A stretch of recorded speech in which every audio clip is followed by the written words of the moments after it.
승천한 이후 이 땅에 남아있던 예수님의 제자들과 함께 또 그동안 예수를 믿고 따랐던 믿는 자들이 함께 모여서 신앙생활하고 함께 생활하던 그 공동체를 저희는 보통 초대교회 교인이라고 이렇게 이야기를 하죠. 그때 당시에 초대교회 교인들이 어떻게 신앙생활하고 어떻게 또 함께 공동체 생활했는지, 그리고 그 이후에 로마로 끌려갔던 또 이 믿는 자들이 로마의 그 독재 치하에서 또 어떻게 신앙을 지켜나갔는지 이야기를 들어보는 오늘 그런 시간을 좀 갖도록 하겠습니다. 로마에 있던 유대인들에게 예수를 공식적으로 믿게 하는 일을 했던 왕이 바로 콘스탄틴 대제죠. 콘스탄틴 대제와 또 어거스틴 비숍, 어떤 인물들이었는지 오늘은 그런 이야기를 좀 자세하게 들어보려고 하는데요. 이쪽에 대해서만 아주 집중적으로 연구하신 분을 오늘 만났습니다. 리빙스턴 훈련학교의 대표이시고요. 또 뉴질랜드 메시아 기념 선교회 이사이시면서 특이하게도 어라이즈 샤인이라고 하는 잡지를 발행하는 그런 분이십니다. 피터 위드컴 목사님을 오늘 만나 뵙고 이야기를 나누겠습니다. 목사님 감사합니다. 이렇게 시간 내주셔서 Thank you very much. 리빙스턴 훈련학교라고 제가 소개를 했는데 어떤 곳인지 좀 소개를 해주시죠. We are very committed to training people for ministry. Paul says in Ephesians 4:11 that God has set in the church apostles, prophets, evangelists, shepherds and teachers to equip the saints, that the saints will do the work of the ministry. So we're very committed to training God's people to be disciples who then can be disciple makers. And so Livingstone's Equipping Ministries was set up to train people for ministry, to train people to be disciple makers, to train people to go out and plant churches and to be equipped for the work of the ministry. 그럼 뉴질랜드 메시아 기념 선교회는 또 어떤 곳이고요? Celebrate Messiah is a Jewish evangelism ministry that was started by a Messianic Jew from America about 7 or 8 years ago. Celebrate Messiah is part of Chosen People's Ministries, which is now in 29 countries around the world, who are intentionally evangelistic, seeking to take the gospel of Christ to Jewish people. And Celebrate Messiah in New Zealand is doing that here. There's a lot of backpackers come through New Zealand, and Celebrate Messiah has a lodge based in the South Island in Wanaka, and last year over 1,000 Israeli young backpackers came through the lodge and heard the gospel. Celebrate Messiah also is involved with a lot of families in New Zealand who host Israeli backpackers when they come to New Zealand.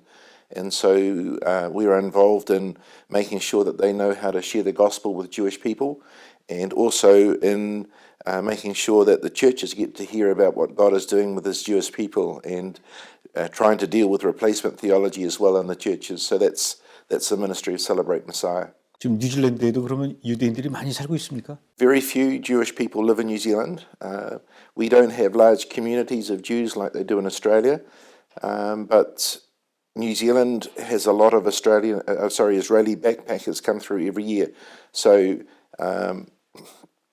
young Israelis will finish their training in the military, and they want to get away from Israel for a season, and they have time to themselves before they start work again, and often they will travel to different places just to have time away from Israel and time away from the army. And there are thousands of them that come to New Zealand every year, travel through New Zealand, staying in Christian homes, a lot of them, and then being involved in adventure tourism. So there's a lot of people that travel through. 유대인들이 많지 않으면 역시 그 예수를 믿는 이 메시아닉주 숫자가 역시 뭐 많지는 않겠네요. There are a couple of Messianic Jewish congregations in New Zealand, but there are very few Messianic Jews. Not a lot anyway. In Australia, there are very large communities of Jews and a lot of Messianic Jews within those communities, but we don't have it like that here. 지금 이제 그 뉴질랜드의 메시아닉주에 대해서 얘기를 하셨는데 사실은 이제 메시아닉주의 원조가 지금부터 2000년 전에 예수님이 부활 승천한 이후에 계속해서 예수님을 따르던 사람들, 이 사람들이 이제 메시아닉주라고 볼 수 있는데 그때 당시 분위기가 예수님이 그 예루살렘에 있던 사람들이 바라바 대신 예수를 십자가에 매달아라 막 이렇게 해서 예수님을 십자가에 매달던 예루살렘의 유대인들이 대부분이었단 말이에요. 그런데도 예수님을 끝까지 떠나지 않고 예수님의 제자들과 함께 신앙생활하던 사람들, 예수님이 승천한 이후에 그 제자들과 예수님을 따르던 사람들, 그 주변에는 예수님을 이렇게 십자가 매달으라고 소리 질렀던 사람들, 그런 환경 속에서 어떻게 신앙생활을 해나갔는지 그 얘기를 좀 해주시죠. They kept their faith by fellowshipping together. It says that they met in homes, they met for a communion, they met to study the teachings of the apostles, and just by pushing into God like we all do in times of trouble. The book of Acts describes a church that was underground, hidden away, and so they met privately, they met with one another in their homes to escape being put in jail, to escape persecution. And it was only as they did that and as they encouraged one another in God, encouraged one another in God's word, as they were ministered to by the apostles and obviously by the Holy Spirit as well, they were able to stand and hold their faith in those times. God kept them and they kept their faith as they encouraged one another in God. 그럼 예수님이 이제 하늘로 승천한 이후에 약 한 40여 년 뒤에 이스라엘이 완전히 멸망을 했어요. 그리고 이스라엘 백성들이 로마로 포로로 끌려갔는데 로마로 끌려갔던 이스라엘 사람들뿐만 아니라 다른 곳으로 이렇게 흩어졌던 그 유대인들 중에서 예수를 믿고 따랐던 사람들 어땠었습니까? 그들의 삶이? I think there must have been a tremendously difficult time for them because many of them lost their lives, many of them were thrown into prisons. There was an intense time of persecution. They fled out of Israel into the nations, but in a lot of those nations they faced the same persecution, not just from the Romans, but also from the Jewish religious leaders. Wanted to stop them from meeting and wanted to stop them to speak about this Jesus that they'd crucified. And so it must have been a very difficult time. And God provided and God kept them, but that must have been very hard for them. Messianic Jews, that's believers who were genuinely born again after the day of Pentecost, I think they faced persecution on three different levels. The first level or the first battleground for them was from their own Jewish communities. The very people that persecuted Jesus, who led him to the cross, who opposed him, the religious leaders of the time also violently and vehemently opposed the early church.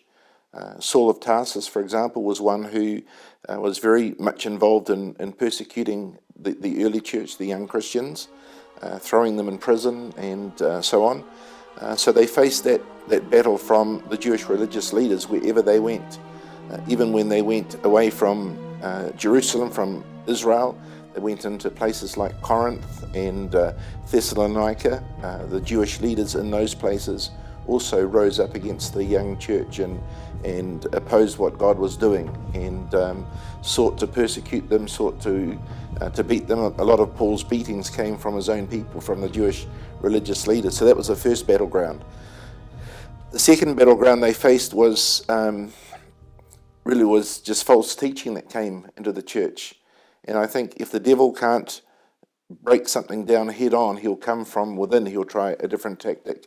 And I think false teaching is one of the things that we see today also, that the devil is seeking to bring both against the church and against the Messianic Jewish community.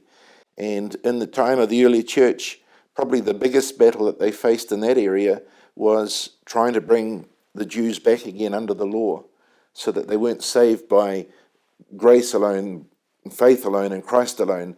Salvation came again because they were natural seed of Abraham or because they followed the law. And so Paul had to counteract that. And some of the teachings of the epistles were to bring that correction back, that it wasn't because of circumcision that they were saved. It wasn't because they followed the law. And then you had some of the Gentile believers trying to impose their way on the early church. For example, in the book of Romans, Paul has to address what was happening with the Gentiles in Rome, saying that they were the branch and the Israel believers were under the Gentiles. And Paul says, no, it's the other way around. they are the true branch. We are the Gentiles are the grafted in ones. So there was that battleground of false teaching that came against the early church, and interestingly, it's still coming today in exactly those same areas. The Messianic believers today are finding a real attack coming in the whole area of bringing themselves back under the law again, and trying to make them follow those the Mosaic law that Jesus did away with. And I think the third area of battleground that they faced came from the Roman Empire, and that didn't come until more into the 3rd and 4th century. But the Roman Empire found that Jewish believers were undermining a lot of what was going on in the Roman Empire, and so they sought to bring some change to what was happening. Emperor Constantine was one. He was involved in changing a lot of things that related to the Jewish people. He forbid them from meeting together.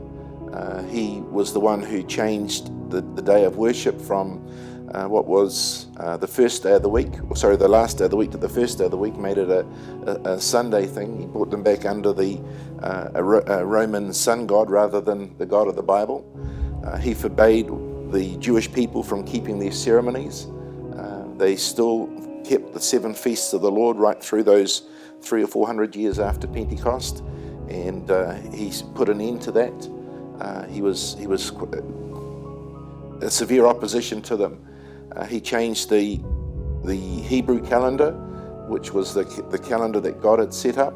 So the calendar of the Bible, God's calendar, is the Hebrew calendar. So Constantine changed that. He renamed the days of the week. Instead of being the first, second, and third day, he called them Sunday, Monday, Tuesday, after pagan gods. He stopped the Passover. He said the Jews weren't allowed to meet with Christians, so he tried to separate the two apart. And he did away with Passover altogether and said the Jews weren't to keep Passover. Instead, they were to observe Easter, and Easter was set up on the basis of a Roman pagan god, not on anything to do with Christ or the things of God. So there was a lot of opposition that came from those quarters. And then Augustine, who was the Bishop of Hippo, a very influential religious leader, he, in a book or a writing called The City of God, decreed and declared that basically what we know replacement theology today. He declared that God had replaced Israel with the church, and that all the promises that God had intended for Israel now he had given to the church. And so the lie that we see so predominantly today, that is replacement theology, came from Augustine and came from the early church that came out of Rome. So 3 battlegrounds: Jewish opposition, false teaching, and then Roman opposition or Gentile opposition. 그 콘스탄틴이 그렇게 그 로마 제국에서 국교를 기독교로 공인시킨 이후로 로마에서의 그 유대인 믿는 자들의 삶은 어떻게 변화가 됐습니까?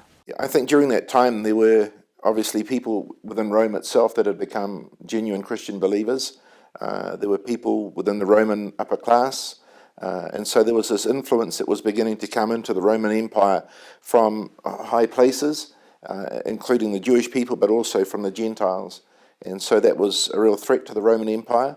And Constantine, from what I understand, sought to bring politics and religion under one roof and control what was going on. And he made a whole lot of decrees to change what was happening to fit into the Roman Empire, and in ways that came against submitting to the God of Abraham, Isaac, and Jacob, and calling for the Jews in some ways to give up their customs and Christians to turn away from the way that they had worshipped God and to come under like a Roman order as opposed to a kingdom of God order.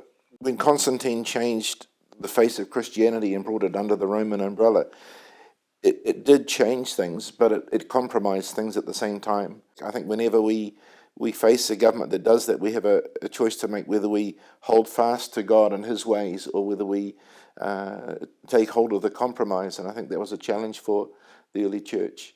I'm sure a lot of them found that was an easy way out. If we follow the Roman Empire and the Roman Emperor, we will not have this much opposition. But I'm sure there was a remnant still that held faithful to God through it all and didn't allow that compromise to erode away their faith and their trust. 그때 이후로 그래서 그런지 모르지만은 메시아닉 주들, 지금도 이제 예수를 믿는 유대인들은 원래 그 유대인들의 전통에 의한 일곱 절기를 지키고 또 예배도 샤bat 때 토요일 날 이렇게 예배를 드리고 일요일 날 안 드리고 메시아닉 주들은 그렇게 하지만 우리 기독교인들은 전통적으로 유월절을 안 지키고 부활절을 지킨다든가 또 크리스마스를 지킨다든가 일곱절기 이런 거 안 지키거든요. 그리고 예배도 일요일 날 드리고 이런 거 가지고 이렇게 서로 논쟁이 지금도 사실은 있습니다. 그러니까 그런 거에 대해서는 우리 목사님께서는 어떻게 생각하십니까? Constantine was very much responsible for that because part of what he did was to erode any Jewishness out of the Christian church at that time. So right through the first 300 or 400 years, the Jewish people, Messianic Jews, still by choice, not by obligation, they still kept the feasts of the Lord. So Passover, Pentecost and Tabernacles and the other feasts around those, they still observed those all through those years, simply because there was tremendous prophetic and spiritual significance in keeping those feasts. They still met on the Sabbath, again, not by obligation, but by choice, because that was their tradition. And so the Sabbath became the day when they worshipped and when they spent time together, when they broke the scriptures open together. But Constantine wanted to do away with all of that. So he said Jews aren't allowed to meet on the Sabbath. He said they're not allowed to observe Passover. And he said that Christians must only meet on a Sunday. And he said instead, and they're not allowed to have Passover any longer. And he established Easter as the feast or the celebration that Christians would observe. What we don't understand is that Easter really was a pagan god, came from paganism. It's not a Christian celebration at all.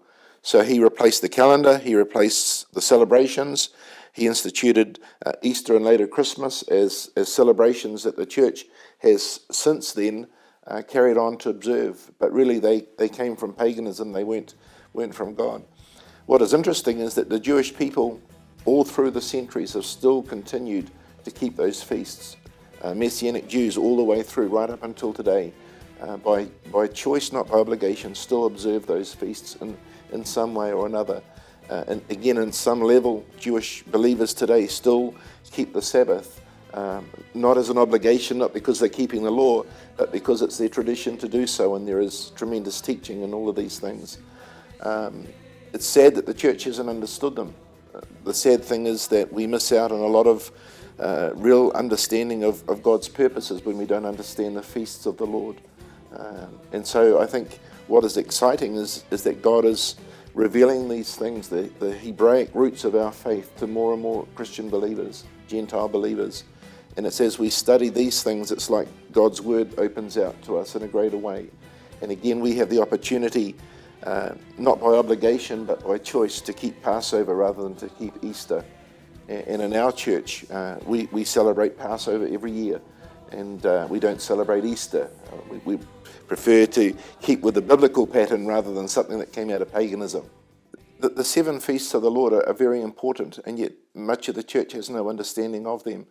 The Feast of Passover, the Feast of Unleavened Bread, and the Feast of First Fruits. Those 3 feasts together make up the Feast of Passover, and Jesus fulfilled those feasts exactly to every detail. On the very day that the feasts were taking place in Jerusalem, Jesus fulfilled those feasts.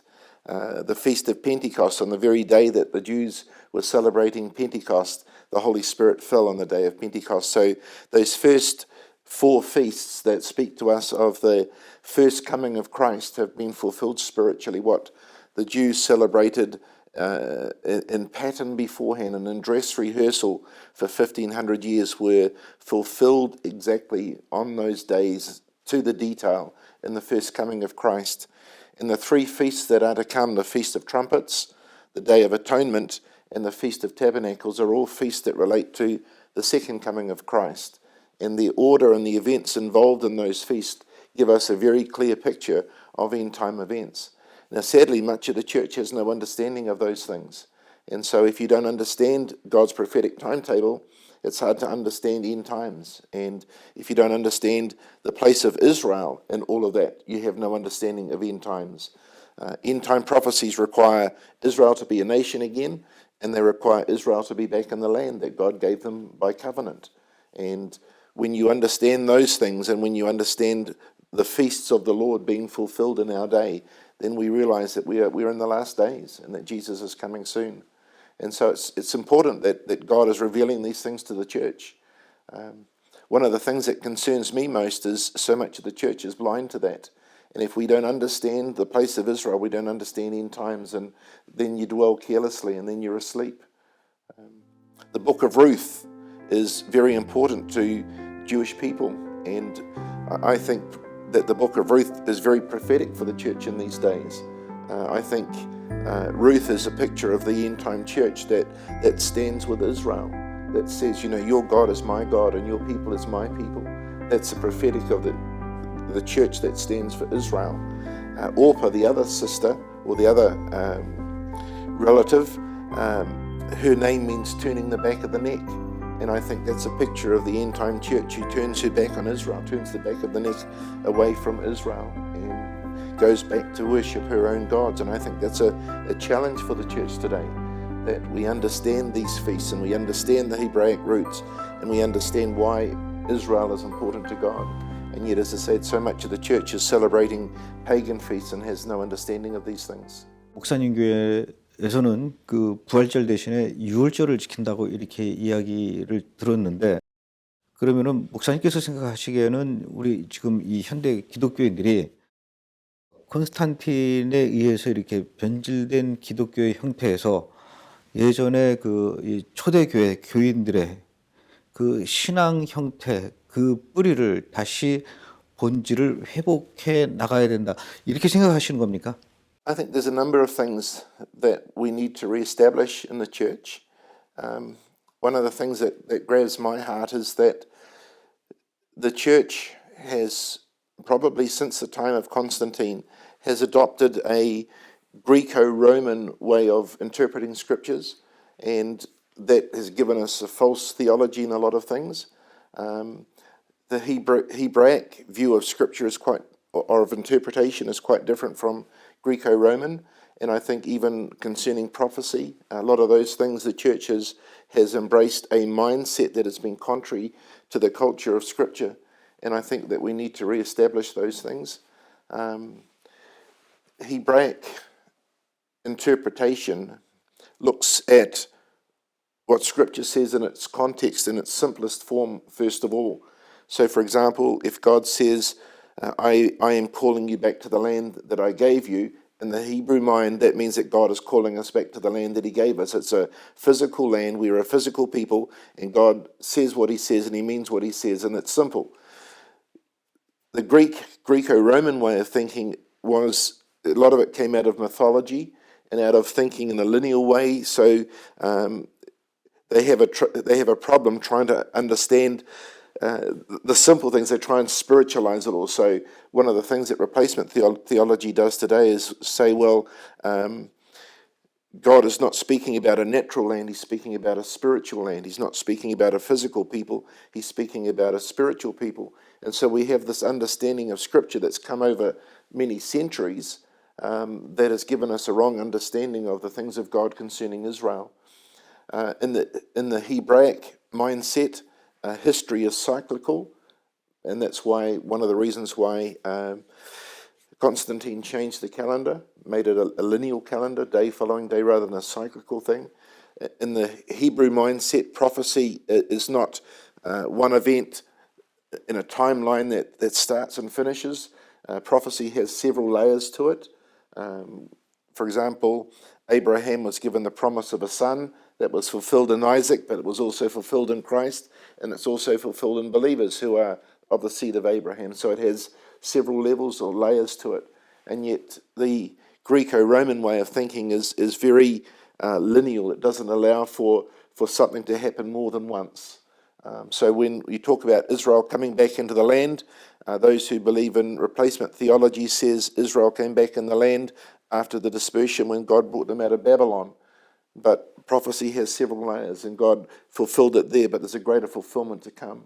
And so those things, I think, to me, are why there has been such a breaking away from the Hebraic roots of our faith. And I think we've got to come back to those things if we're really going to understand God's word and what God is doing in these last days. 목사님의 그런 생각, 그런 말씀 또 이 부활절을 안 지키고 유월절을 지키는 거 이런 거를 혹시 주변에 다른 목사님이나 다른 그 크리스찬들, 다른 동료들 어떻게 받아들이십니까? We have a lot of negative responses because we stand for Israel. We have lost people from our church because we stand for Israel. It's easier for people to hold on to what they've always known, and it's always a challenge to believe for something different. So it's not an easy path. People, I think, also have this mindset that because everyone else is doing it, this must really be where it is. This must be truth because everyone else is doing these things. Whereas I think we've got to be strong and say, no, this is what God's word says, and I'm standing on his word. And these are things that God has made very clear to us. He's confirmed them to us time and time and time again. He keeps bringing people across our path who have the same convictions. He's brought the same revelations to them. And so this is what we do. We're very blessed that our fellowship, the people that are in our church, have a heart for Israel. And they too have been, a number of them were just keeping the Feast of Passover anyway before we started to make it part of our church life. So from within our fellowship, not too much opposition, but people outside of our fellowship look at us strangely. Why are you standing with Israel? Why are you doing these things? So it's not been an easy path, but we believe it's a biblical path. 콘스탄틴에 관한 역사 또 우리가 그 이 기독교가 과거에 메시아닉주 초대교회 본질이 많이 그 변화되었다. 그래서 우리가 부활절 대신 유월절도 지키고 이래야 되겠다. 그리고 또 이스라엘 편에 서서 이스라엘과 함께 서야 되겠다. 이런 마음을, 이런 생각을 목사님께서 처음 기독교 신앙을 갖고 나서부터 바로 시작되지는 않았을 것 같아요. 언제부터 그런 것들을 이렇게 생각하시게 되었습니까? When I was saved out of a non-Christian background. So I had no great theological understanding. I didn't know what Christmas and Easter were supposed to mean. So I hadn't learnt anything. So I came in it, if this is what God's word says, and I believe it. I didn't have to deal with centuries of false teaching in the church. It was just like, here's what God's word says. So I read it and I believed it. And some years ago, someone spoke to me about replacement theology, and I'd never heard what it was. And when they explained it to me, I said, well, how can anybody believe that? God has two covenant people. He has an eternal covenant with Israel, and we are, as believers, we're a covenant people. And the two will come together as one new man. How can you believe anything different? And so I found that wherever we went, we were coming across people that either strongly believed in Israel or strongly were opposed to Israel. And so it pushed me into a situation where I was called to preach in our own church and say, well, this is what I believe God's word says about Israel. This is what I believe his word says about the church. And it was only as we started to lay those foundations in our own church that it's like God began to just release something in our hearts. And today we love Israel not because we're commanded to, but because it's in our heart to do that. We observe the feasts not because we are obligated to observe Passover rather than Easter, but it's our choice. We have a choice to do these things. And for me, one of the things that we have battled strongly for in the last 4 or 5 years particularly is the battle for truth. And holding on to God's word as truth and not being persuaded away by popular voice. But, the church must be the pillar of truth. And I think when you have a love for truth, God will open his word to us. If we are afraid to be wrong, if we're afraid for God to bring correction, and if, we will hold on to things even if they may not be biblical. But when you have a love for truth and you want God to show you truth, I think he opens his word to us. And that's what's happened to us. The more we have said, God, show us the truth concerning Israel, more things have opened up to us. And there is a supernatural love that God has placed in our hearts for Israel and for his word for Israel and for the truth of the Hebraic roots of our faith. And I know that there are some messy things in that you can get overboard on it. You know, we're not a Jewish church, we're a Gentile church, but we love Israel and we choose to observe certain things as part of that. And we sing some Jewish songs, not because we're obligated to, but because we love to be part of that. And that's our hearts. And it's just simply come as we've been open to God showing us from His Word. 지금 이스라엘에 있는 그 메시아닉주들이 여러 어려움과 핍박을 당하고 있다라는 내용의 다큐멘터리 영화를 제가 만들었는데, 사실은 그 메시아닉주들의 그 핍박이 지금 생긴 것이 아니라 이미 2000년 전에 초기 교회 때부터도 역시 핍박이 있었다라는 아주 오늘 그 구체적인 이야기를 좀 들었고요. 또 이 콘스탄틴이 어떻게 해서 이렇게 기독교를 받아들이고 그걸 또 변질시켰는지 오늘 목사님을 통해서 좀 구체적으로 이야기를 듣는 그런 아주 귀한 시간이었던 것 같아요. 오늘 귀한 얘기해 주셔서 고맙습니다.